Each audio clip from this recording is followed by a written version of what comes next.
Hey guys, today is another episode of the podcast. Today we have Menop Nguyen, and she's the founder of Secured IT Solutions. Menop, can you tell us a little about yourself and the company? Yes. So I am the CEO of Secured IT Solutions. I've been in IT and cybersecurity for over 20 years. And so during this journey of mine and my continuous growth in my path to supporting not only the company, but our clients and individuals out there, I continue to look to provide expertise in the cybersecurity space as also a SANS principal instructor, where I go and travel nationally, internationally to provide best practices on cybersecurity to leaders and professionals around the world. And while I also do that, I also give back to the community.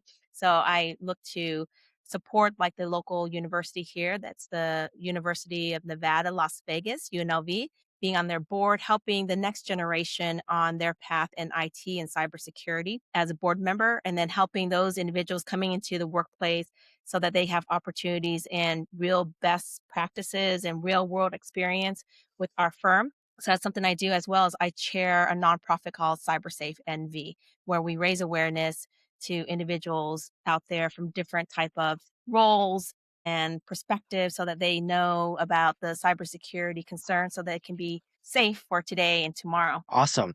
Now, getting back to your company, can you tell us a little bit more about your guys' service and your guys' ideal client and your customers? Yeah, so we provide IT and cybersecurity solutions and services to various industries and sectors. One of our biggest sectors is the federal government. So, three letter agencies so that we can provide enterprise solutions that integrates security by design, by default. So, we go in and provide various support to include those that needs to mature or continue to operate their cybersecurity program and operations, to also those that need us to support them in various advances in their current operations. So whether they need to advance from something that's legacy to modern to even further advancement, such as leveraging AI and the tools that are needed with AI, we provide that support to also integrate with the security in mind, with the thought process and the various services that are needed to help integrate the security into that as well. So,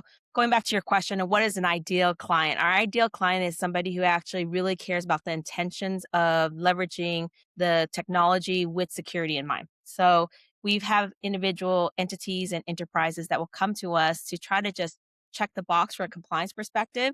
Although we're happy to help out, we like to have a firm that actually really cares about the intentions of the cybersecurity requirements and need in hand. So I say firms, but this also includes government agencies and entities. So I should say enterprises more than just firms. Awesome.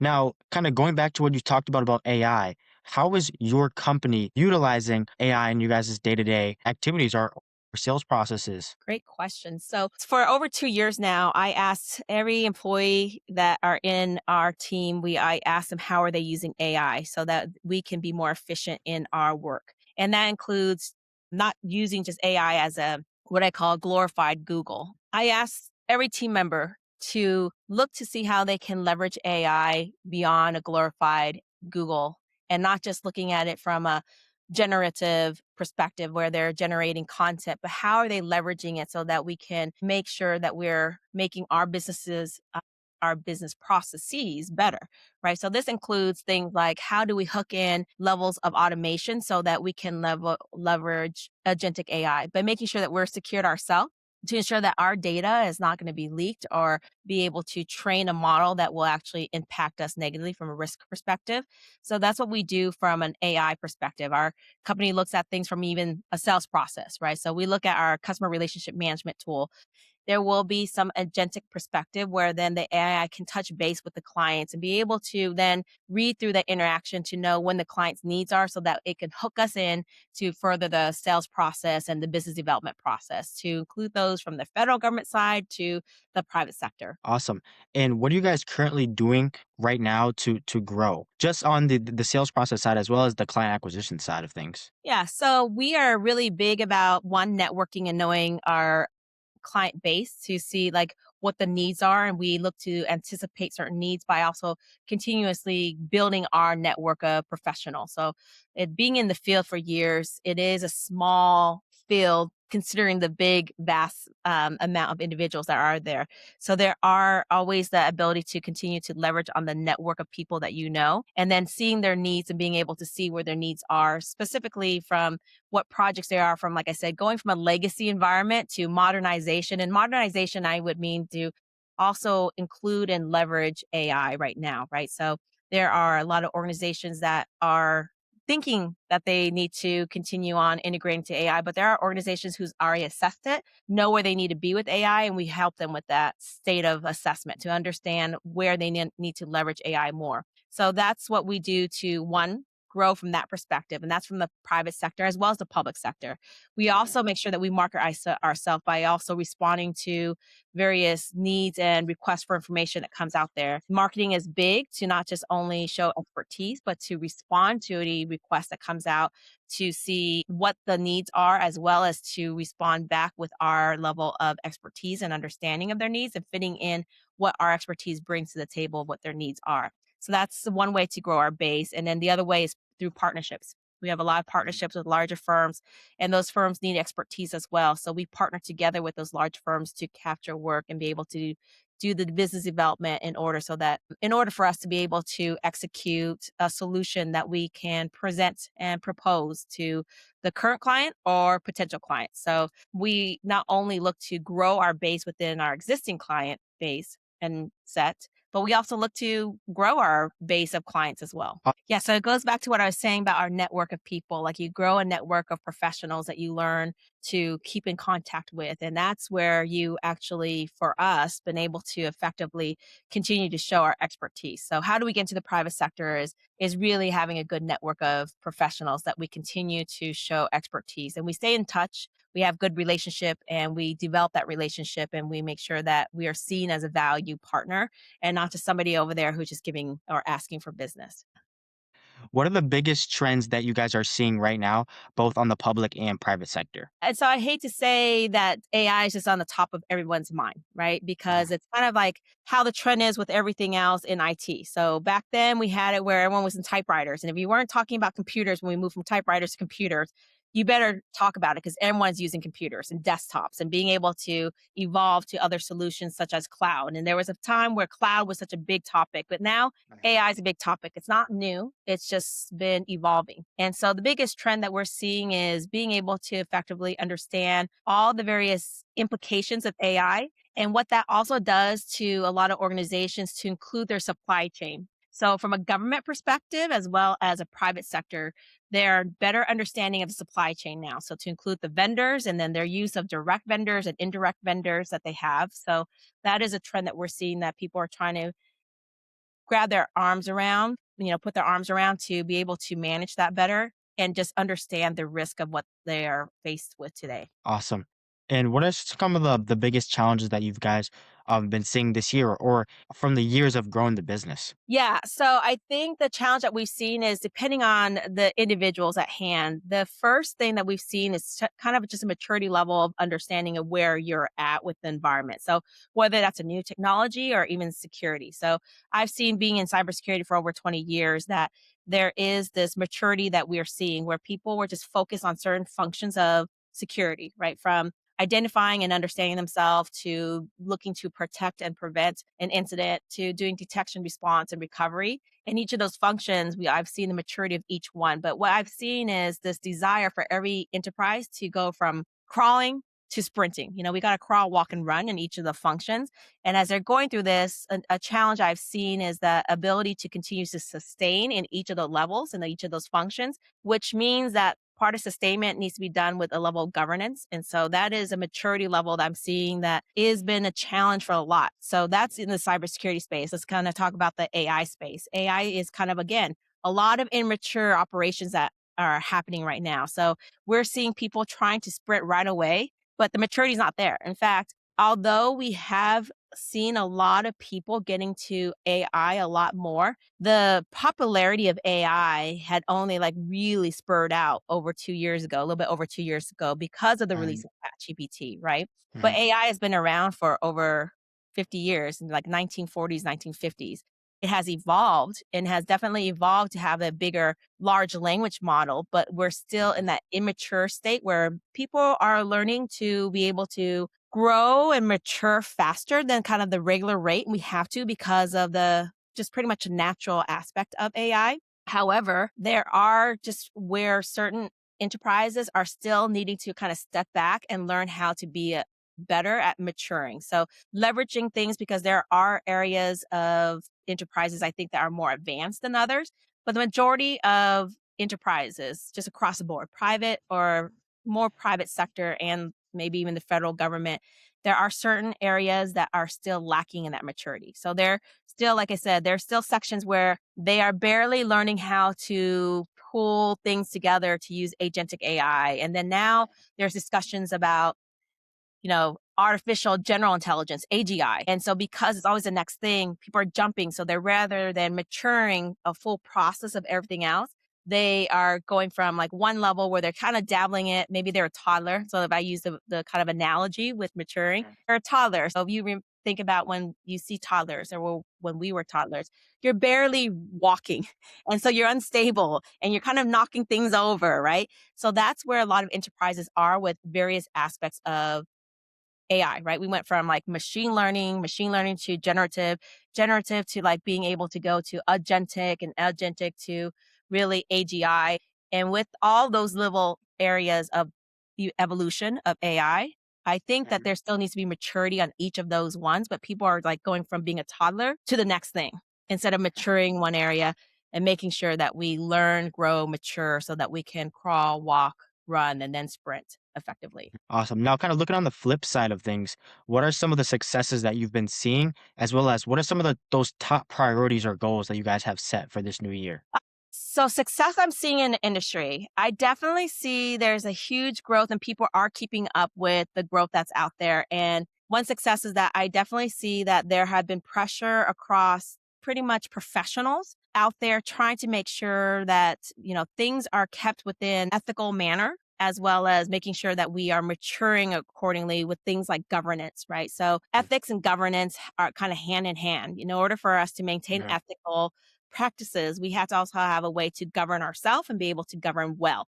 That's Mhm. within not only an enterprise, but across the world. So going back to like AI, there are ethical use of AI. And I'm seeing like a success factor, just even from this week, where there are professionals out there who believe that we really need to have guardrails so that we can effectively, ethically be good at using AI and not letting it spin out of hand. That can also cause some damages to humanity and where we are at with things. So that's what I've seen from a success is the good aspects and seeing all the various articles and news reports, as well as just hearing from peers about the emphasis on making sure that there's governance and that there is a level of understanding of what the ethical approach is for things. Our priority is always to make sure that we, as a vision of growth for the company, that we are seen as a value to our partners, that we are the valued partner and that we are the company that people want to work for because we bring in different various aspects of expertise, but we value various aspects of our service,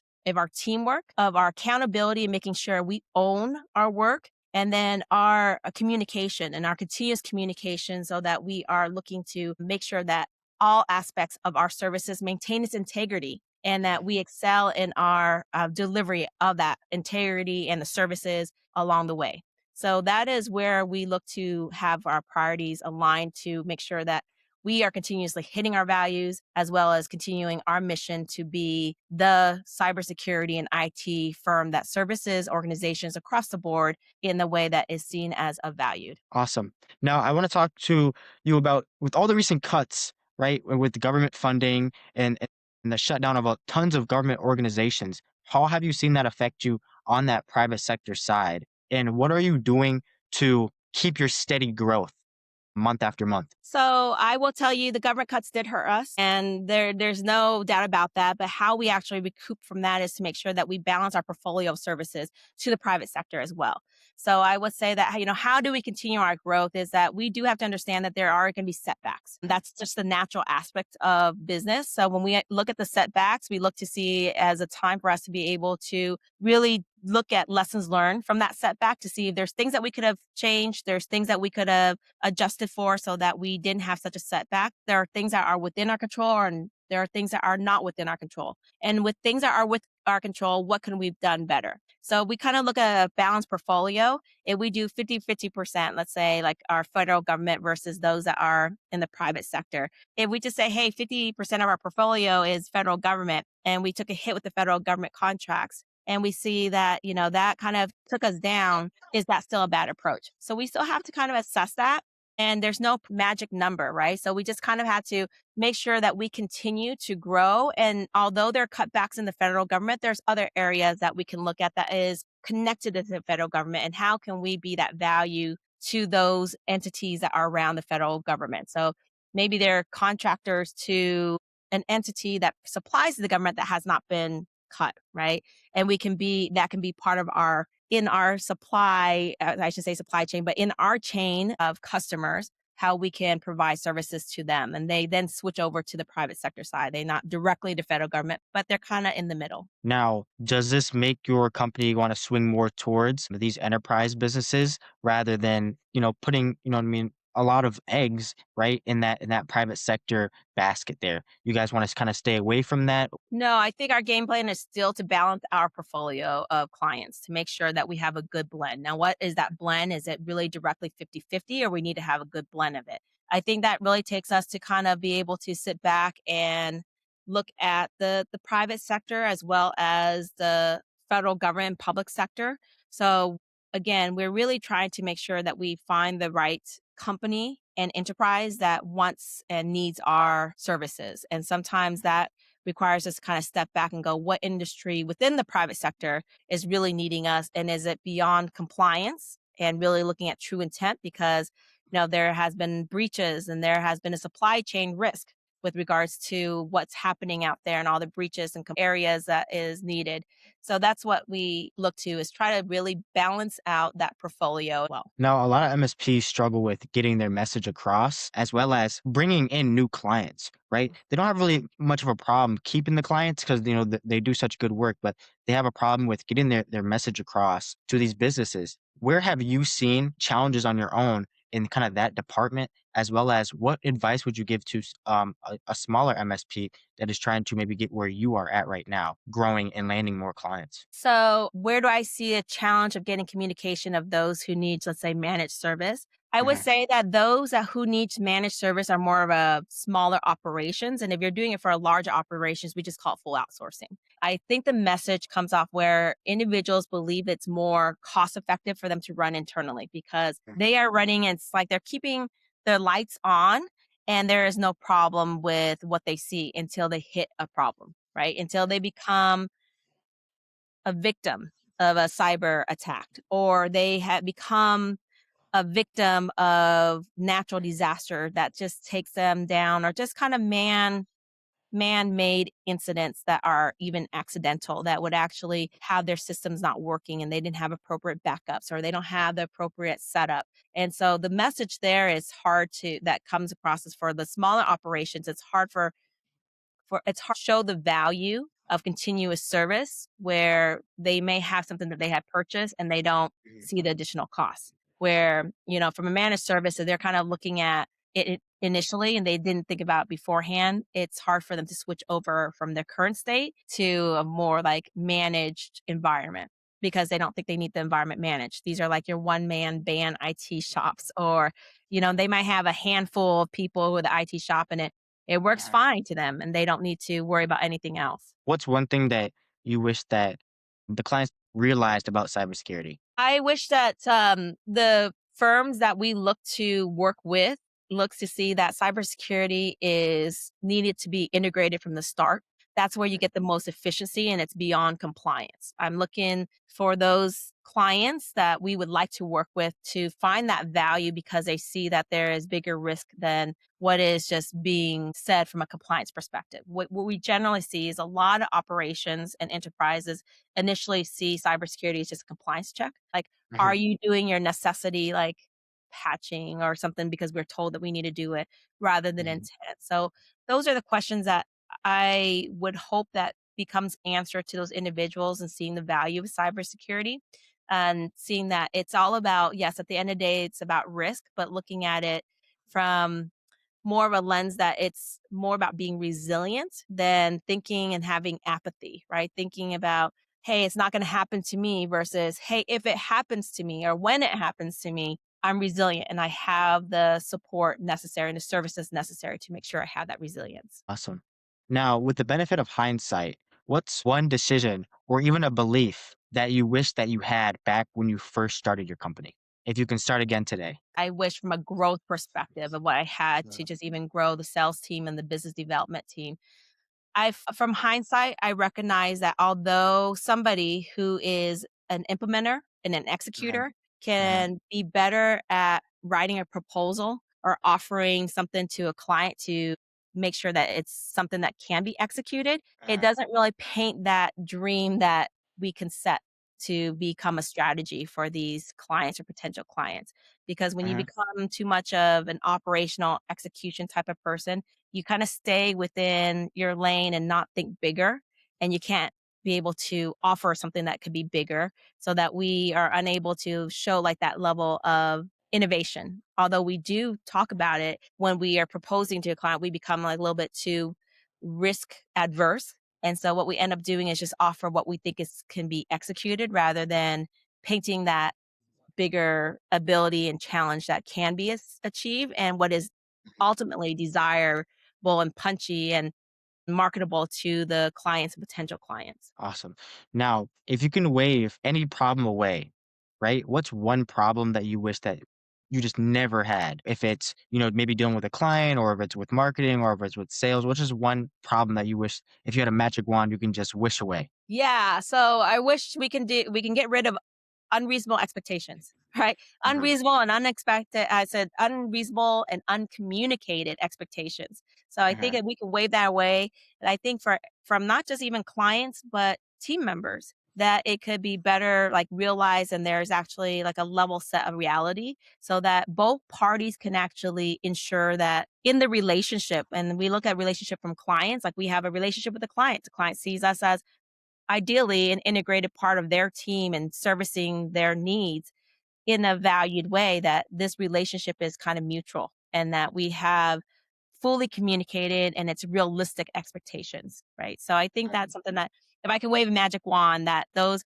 unrealistic expectations could be gone from all entity to our clients to even our team members. I think there are team members who sometimes have unrealistic expectations as well, industry, because like you said, I think what you say, shake more hands you shake, more hands you shake, the more money you make. the more money you make, right? So it's Mhm, not just like from that, it's going beyond that handshake and being able to mhm, show the expertise and mhm. continue on having the expertise and being able to keep in contact with the appropriate individuals and grow with having expertise in the field. So cybersecurity has grown so much in the 20 plus years that I've been in cybersecurity. You know, before when someone asked me like, what you do in cybersecurity or what do you do? I can just say cybersecurity, right? Because cybersecurity was an element of IT and that's kind of IT's big itself. But now when you say, oh, I do cybersecurity, someone will say like, and what do you do? Pen testing? Do you do detection and operation monitoring or do you do incident response? Like, do you do threat intelligence? There's so many aspects of cyber that I recommend that company find their niche and be able to show expertise in that niche, like not only if it's in cyber or in IT, and then be able to build that network and then partner. It's all about partnering, like partner with us or partner with others, partner with people. I was very lucky that I actually went to school for business. So I had good teachings already from my school, but also at an early age, I was able to be selected as the next leader for the firm that I was with. And so I got a lot of management teachings with regards to that. So I was lucky to be able to connect the dots with my training and with the education I was provided to being able to apply it to my work. I need to actually go in and be able to read it. And then it's a quick call to a lawyer rather than Mhm. having to go back and,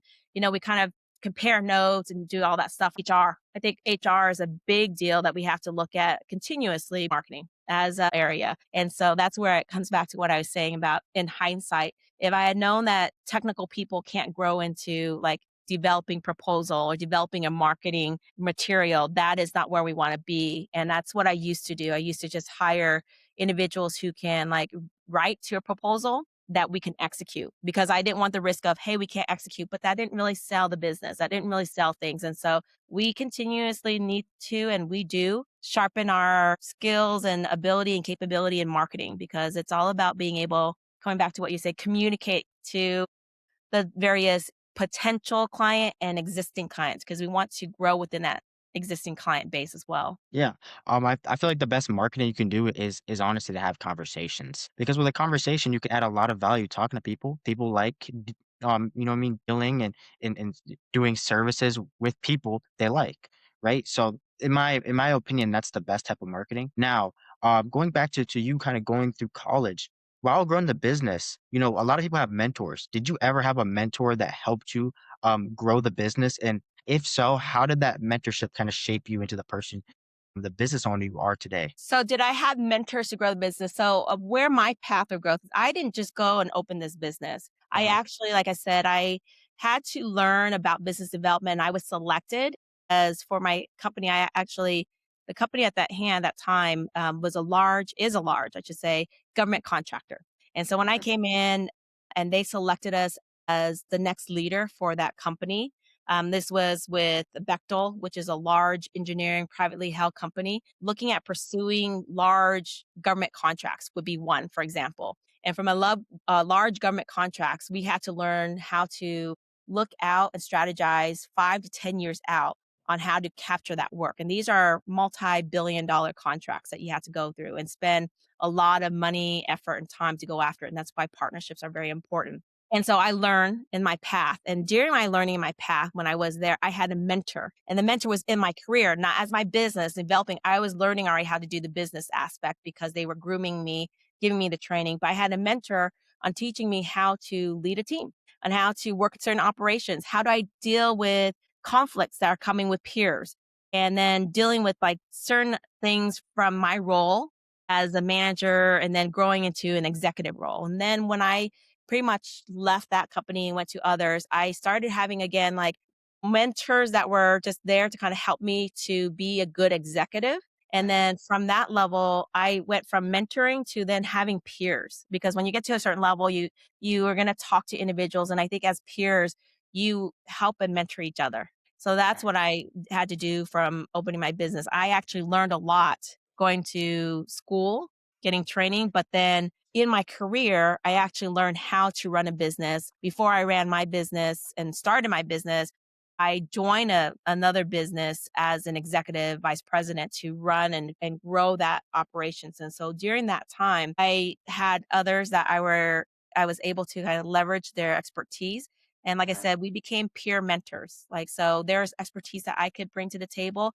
They were there as well. So it was kind of that going back and forth and having what they call like the masterminds and being able to talk to each other and learn and grow from each other in that sense. So initially, Awesome. my early years was mentorship, a lot of the official mentorship to growth of peer support. Mentorships or peers, one or the other. I think that a lot of people think they have the answers to everything. So the Mhm. best way to fast track you is to listen to others. Or, mentorship is just key to success in general. Now, Manat, where could the viewers find you if they want to hear more from you? Yeah, so I'm out there in social media. You can see me in my LinkedIn. So it's LinkedIn, and I believe like my handle is just Menop, M-E. And Mhm. then my Instagram, my Facebook, but our website is secureditsolutions.com. If you reach out to us, we're pretty responsive, but I think LinkedIn is a good way to also reach out and hear more. I'm on podcasts such as this one. I'm out there like tomorrow. I'll be presenting at the Cyber Jiu conference that is our Unplug annual cyber jiu And so there are details that will be on my LinkedIn, providing the event details so they can go out and get some of that. I did want to go back to what you're saying about mentorship. I think also sometimes when you're saying sometimes it's not formal, I think that's a good thing to also think about with regards to maybe looking up to outside sources. So I am a big advocate for continuous growth. Tony Robbins is someone I continue to listen to over the last, I don't know, gosh, 10 years. I've been a Tony Robbins fan and I attend all of his events, and then he curates a lot of information from other sources. I've also, that includes like individuals from your personal life to your professional life. I also look at books such as like Adam Grant, a great social researcher and somebody who has a great author. He has great books like Think Again. And I read and I listen to those books as well as just others that you just see out there and just listening to podcasts. Steve Barrett, you listen to the Diary of a CEO. I think that he is good at bringing out different subject matter expertise that give you different perspectives. I wanted to kind of bring that up, kind of circling back in that mentorship. Sometimes it's not like an individual person that you meet and talk about your issues, but just kind of getting resources. It's always about growth by getting external resources. No, I 100% agree. I think that, you know what I mean? The smartest people are not always the smartest mentally. They're the ones that are just willing to hear everyone out and utilize every resource and every opportunity in front of them, and just always have open ears.